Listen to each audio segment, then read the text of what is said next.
आज क्या अपने सभी प्रेस के साथियों का बहुत बहुत धन्यवाद देना चाहता हूं। चेक कर लो, ठीक है, वेट कर रहे हैं, ठीक, कोई बात नहीं।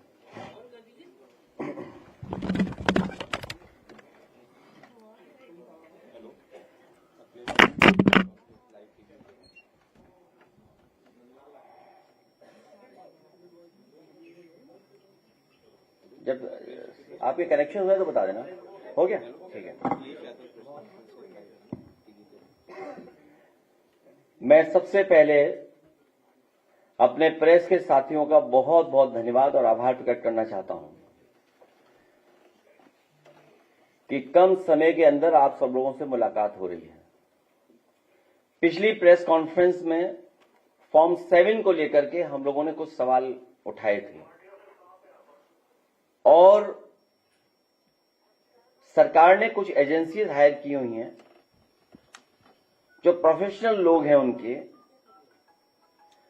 दिल्ली, लखनऊ, देश के अन्य जगह पर बैठे हुए हैं और उनके पास पूरा का पूरा डेटा वोटर लिस्ट का है और वोटर लिस्ट के माध्यम से वो आइडेंटिफाई करते हैं और उन बूथों को आइडेंटिफाई करते हैं जिसमें समाजवादी पार्टी चुनाव जीती है। वहीं पर फॉर्म 7 बाकायदा भर करके, प्रिंट कर करके भेजे जा रहे हैं और कई जगह हंगामा हुआ है। कई जगह की जानकारी हमारे प्रेस के माध्यम से, यूट्यूबर्स के माध्यम से और कई बहादुर पत्रकारों के माध्यम से हम लोगों को जानकारी मिली है। और जिस समय हम लोगों ने यहां से आपत्ति दी, शिकायतें की और जब अपील की यूट्यूबर्स से और पत्रकार साथियों से, तो बहुत सारे पत्रकार साथियों ने जिम्मेदारी निभाते हुए जमीन पर, ग्राउंड पर जाकर के क्या भारतीय जनता पार्टी चुनाव आयोग से मिलकर के गड़बड़ियां कर रही है, वो जनता तक पहुंचाने का काम किया। अभी तक तो एसआईआर के माध्यम से बिहार का चुनाव उन्होंने जीत लिया। एसआईआर की बड़ी भूमिका थी माहौल बिगाड़ने के लिए, दबाव बनाने के लिए, मनोबल गिराने के लिए। बिहार के चुनाव को जीत लिया भारतीय जनता पार्टी ने। वेस्ट बंगाल में भी यही कोशिश कर रहे हैं एसआईआर को लेकर के। वहां की सरकार लगातार और वहां की मुख्यमंत्री लगातार इस बात को कह रहे हैं कि चुनाव आयोग भारतीय जनता पार्टी का आयोग बन गया है और उन्हें मजबूरी में भारतीय जनता पार्टी के काली करतूतों के खिलाफ काला कोट पहनना पड़ा और सुप्रीम कोर्ट में खड़ा होना पड़ा कि किस तरीके से भेदभाव, किस तरीके से election commission Bharatiya Janata party का सहयोगी दल बन गया। और यहां तक पिछले बाई इलेक्शन में और इधर जो देखने को मिला है, लगता तो यह कि भारतीय जनता पार्टी का झंडा आयोग को लगा लेना चाहिए। जो फॉर्म 7 भरे गए, जिसमें 2 नामों को हम लोगों ने आइडेंटिफाई किया। वैसे तो बहुत सारे समाजवादी पार्टी को समय समय पर संगठन ने, हमारे पीडीएफ प्रहरी लोगों ने और जिम्मेदार नेता कार्यकर्ताओं ने हमें दिए फॉर्म, जो फॉर्म पहले से भरे हुए थे, बड़ी संख्या में फॉर्म। द्वापर और त्रेता के जो लोग हैं उनसे हमें बड़ी मदद मिल गई, दशरथ और नंदलाल। द्वापर, त्रेता, सनातनियों के खिलाफ दशरथ, उनकी बात सामने आ गई और आज हमारे साथ नंदलाल हैं। मुझे खुशी है कि बहादुर नंदलाल हमारे साथ खड़े हैं। जो नंदलाल हमारे साथ खड़े हैं, ये वही नंदलाल हैं जिनके भारतीय जनता पार्टी ने दस्तखत कराए थे फॉर्म 7 में। फॉर्म 7 जो इनका भरवाया था नंदलाल का फॉर्म 7, ये नंदलाल अंगूठा मारते हैं और भारतीय जनता पार्टी ने इनके दस्तखत किए हैं। सोचिए दस्तखत में कौन कौन सी धाराएं लगती है अगर किसी के फर्जी दस्तखत कर दो आप। फोर्जरी, 420, और पहले से चुनाव आयोग के नियम हैं, धारा 31, धारा 32, 31, 32, 31 भी आइए आगे से खड़े जाओ। ये नंदलाल हैं। मैं अगर नंदलाल से कहूं, क्योंकि मुझे 1 लाख रुपए इनाम देने थे आपको, आप इस प्राइज से वंचित रह गए, आप प्राइज ही नहीं मिला आपको। वही प्राइज जो आपको देना था मुझे, वही प्राइज मैंने इनको दिया। 1 लाख रुपए हम लोग इनकी बहादुरी के लिए और इन्होंने जो लोकतंत्र बचाया उसके लिए और जो सच्चाई हम लोगों के लिए सामने लाए। अब भारतीय जनता पार्टी के लोग पीछे पड़े हुए थे इनके। मैं 1 लाख रुपए और इनके मंदिर निर्माण जो कर रही है, ये बहुत ही धार्मिक व्यक्ति हैं, देवी के प्रति इन्हें प्रति बहुत लगाव है। अपने गांव में ही, अपने घर पे ही मंदिर का निर्माण कर रहे हैं, दुर्गा मां का। तो हम समाजवादी लोग इनके मंदिर को बनाने में भी पूरा सहयोग करेंगे, क्योंकि देवी की वजह से ही आज इनमें इतनी बहादुरी, साहस आया है और उन्हीं की वजह से आज भारतीय जनता पार्टी पकड़ी गई है बेईमानी करते हुए।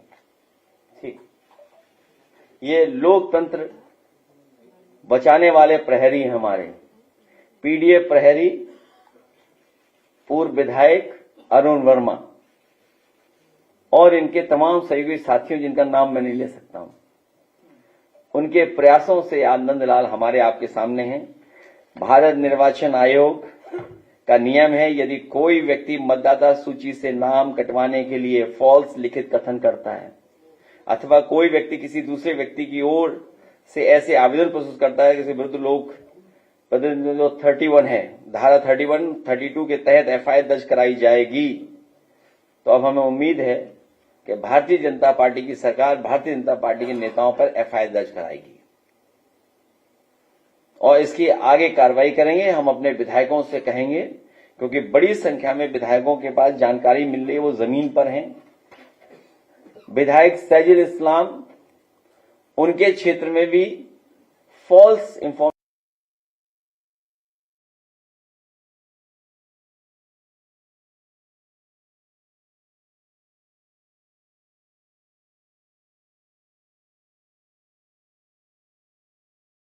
हमारे जो पार्टी के योग्य हैं। हेलो, भैया, तो आप अपनी पत्नी के साथ आएंगे यहाँ, और जो दावत आपने नहीं दी है हम सबको दावत दोगे आप। अध्यक्ष जी बताइए ना, ठीक है, दावत होगी, बैठिए पार्टी कार्यालय में 16 तारीख को वो दावत होगी हमारे विधायक जी रिजवी साहब की तरफ से। तो कौन था नाम? हालांकि रिजवी साहब बहुत कंजूस हैं। अब पूरी बात खोल दूं? हाँ ठीक है, नहीं होगा, खाना होगा उस दिन 16 तारीख को। हाँ, नंबर क्या था गाड़ी का भेजो? तो पत्नी जब आएंगी तो उनकी तस्वीर अपने आप खींच देंगे वो। एक विधायक बताइए, रिजवी इतने सीनियर हमारे, इनकी पत्नी का भी वोट काट दिया, आया भी नहीं हो, कुछ कारण है। तो सोचिए, जब आप डिजिटल इंडिया की बात कर रहे हो, आप विकसित भारत की बात कर रहे हो, पूरा भारत का बजट आपने मल्टीनेशनल कंपनियां 5% लोगों के लिए बनाया हो, पूरा का पूरा अमेरिका को कैसे साथ देंगे, यूरोप को कैसे आगे कारोबार बढ़ाएंगे, या अन्य देशों में जो चीजें उनको उनके लिए बजट बना रहे हो आप। दिन भर आप डिजिटल इंडिया, दिन भर आप स्किल, दिन भर आप डिजिटल इंफ्रास्ट्रक्चर की बात करते हैं। उसके बाद जो आपने सिस्टम लगाया, जो व्यवस्था बनाई है, जो इलेक्शन कमीशन को कंपनियां हायर की हैं, किसका ऐप है, किसका सॉफ्टवेयर है, कौन मैपिंग कर रहा है, कौन अनमैपिंग कर रहा है, आखिरकार उनकी बैक ऑफिस कौन मदद कर रहा है। कोई तो है जो बैक ऑफिस में भारतीय जनता पार्टी के सारे पे काम कर रहा है, उसी के कारण तो फॉर्म 7 आ रहे हैं। इसलिए हमारी मांग है, जो हमारे नंदलाल जी हम लोग सामने ले आए, 16 को और लोग लेके आएंगे, फॉर्म 7 भरवाना बंद करे चुनाव आयोग को। क्योंकि जब आपने पूरी एक्सरसाइज कर ली एसआईआर की, तो फॉर्म 7 तो बंद होना चाहिए, फॉर्म 6 होना चाहिए केवल। फॉर्म 7 की कार्रवाई तुरंत निरस्त करनी चाहिए उन्हें। और हमारे विधायक लोग पूरी तैयारी के साथ सरकार को घेरेंगे, भ्रष्टाचार पर, महंगाई पर, किसानों के सवाल पर, नौजवानों के सवाल पर, महिलाओं की सुरक्षा को लेकर के, या अन्य जिस तरह की घटनाएं सुनने को मिल रही हैं। अपराधी जेल से भाग जा रहे हैं और जो भागे हैं उनका सहयोग करने वाले बड़े बड़े अधिकारी होंगे। बिना बड़े अधिकारियों के कोई भाग नहीं सकता। और ये भगाए इसलिए जा रहे हैं क्योंकि दिन कम बचे हैं, सरकार का आखिरी बजट है।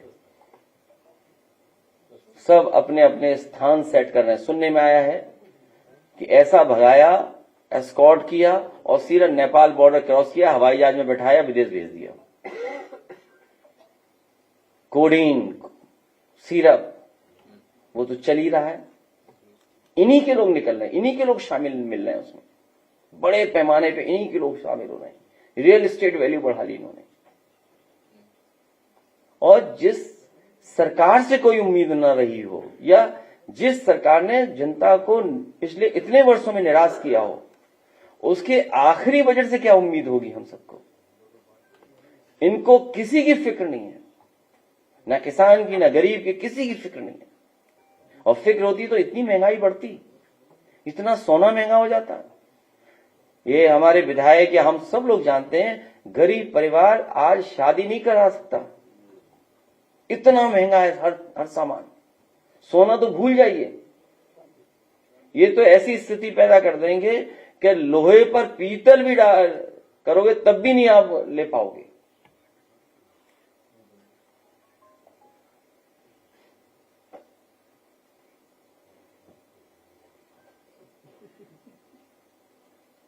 इसलिए नंदलाल को एक बार फिर बधाई,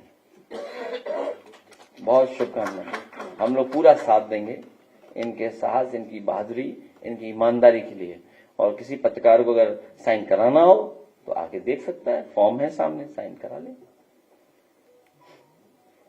इनकी प्रताड़ना भी होगी है आजमगढ़ में। सर, हम लोग जिलाधिकारी के सामने प्रस्तुत किए ना। अरे नहीं होगी, क्या टेंशन ले रहे हो आप टेंशन मत लो, आप बिल्कुल टेंशन मत लीजिए इस बात के लिए।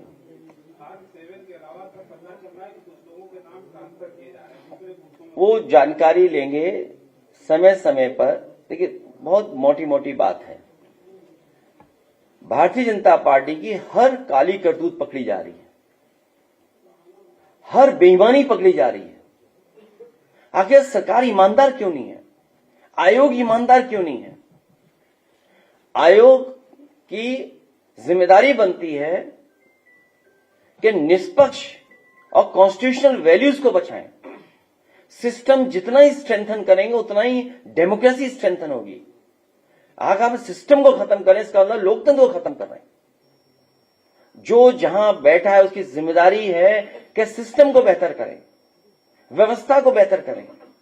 वो व्यवस्था बेहतर होगी तो हमारा लोकतंत्र और मजबूत होगा, लोकतंत्र पर और भरोसा बढ़ेगा।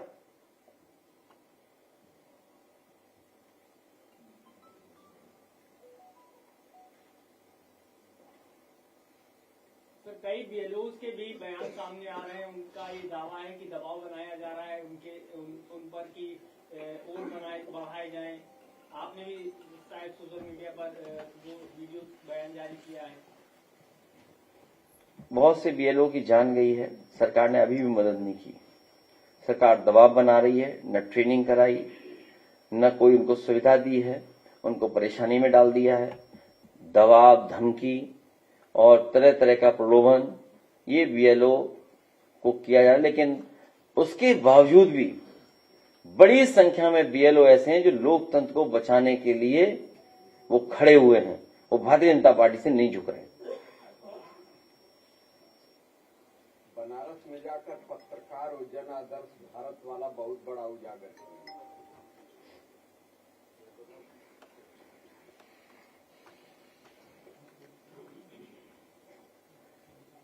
हमारे पत्रकार भाइयों, आप भी प्रहरी बन जाओ लोकतंत्र के। आपसे भी अपील है।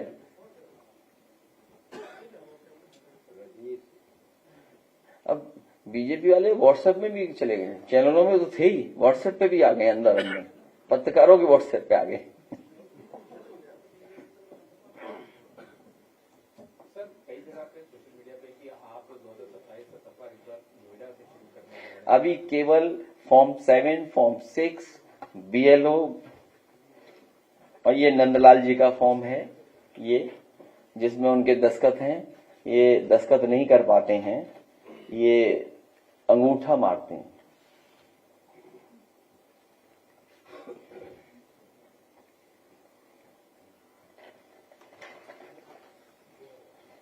ठीक, धन्यवाद। क्या चीज? डील ने ढील दी है, ढील।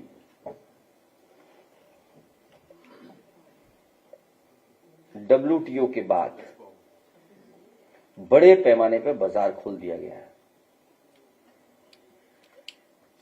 और बाजार खुलने के बाद सबसे ज्यादा एग्रीकल्चर सेक्टर, हमारे फार्मर्स, गरीब, इनके ऊपर संकट आने वाला है।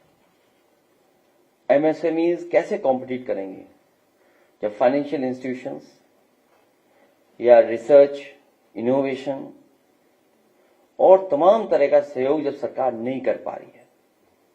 सरकार जरूर कहती है कि MSMEs हमारी इतनी हैं, लेकिन रजिस्टर्ड MSME क्यों नहीं है ज्यादा? और फिर आपसे सीधी सी गिनती की बात है, 0 बड़ा कि 18? 0 बड़ा कि 18? बीजेपी गिनती ही नहीं जानती है। आप बताइए 18%, 0%, इसमें बड़ा क्या है? लाभ किसको होगा? आने वाली चीज पर, जाने वाली चीज पर। बीजेपी अभी भी 18 और 0 का पहाड़ा पढ़ा रही है जनता को। आप खुद सोचिए, 0 बड़ा कि 18? जिसको ये बात समझ में आ जाएगी वो समझ जाएगा कि डील नहीं, ढील दी गई है। पूरा बाजार उनके हाथों में चला जाएगा। सर कई BLO के ऊपर तो नौकरी का भी खतरा मंडरा रहा है, तो वो परेशान। BLO नौकरी बचाने के लिए कहीं भी अन्याय नहीं होने दे रहे हैं। वो मन ही मन लोकतंत्र को बचाना चाहते हैं और पूरी जिम्मेदारी से बड़ी संख्या में BLO मदद कर रहे हैं, क्योंकि उनकी नौकरी का खतरा उनके ऊपर मंडरा रहा है। अंतोगत्वा नौकरी किसकी जाएगी? बड़े अधिकारी बच जाएंगे, BLO की नौकरी ले लेंगे। इसलिए BLO अपनी नौकरी बचाने के लिए लोकतंत्र को खत्म नहीं होने देंगे।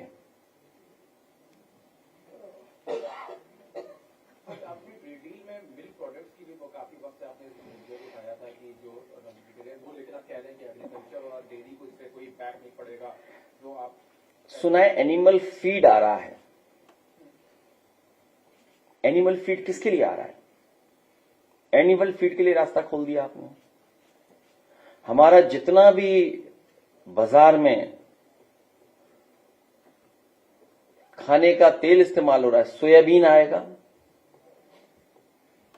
और लास्ट में सुना है कि अभी पूरा डिस्क्लोज नहीं हो पा रहा है, अभी और जानकारी हासिल होगी, अन्य में भी कुछ चीजें शामिल होंगी, अन्य आदि। इसमें कौन कौन से सामान आएंगे?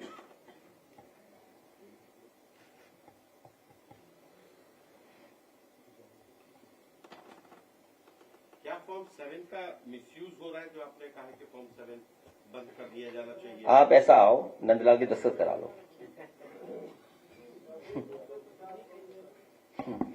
आप आओ, दस्तखत करा लो नंदलाल की, और ये नंदलाल का फॉर्म है, और नंदलाल ये खड़े, हम यहां खड़े। जानबूझ करके मुस्लिम मतदाताओं का वोट काटना।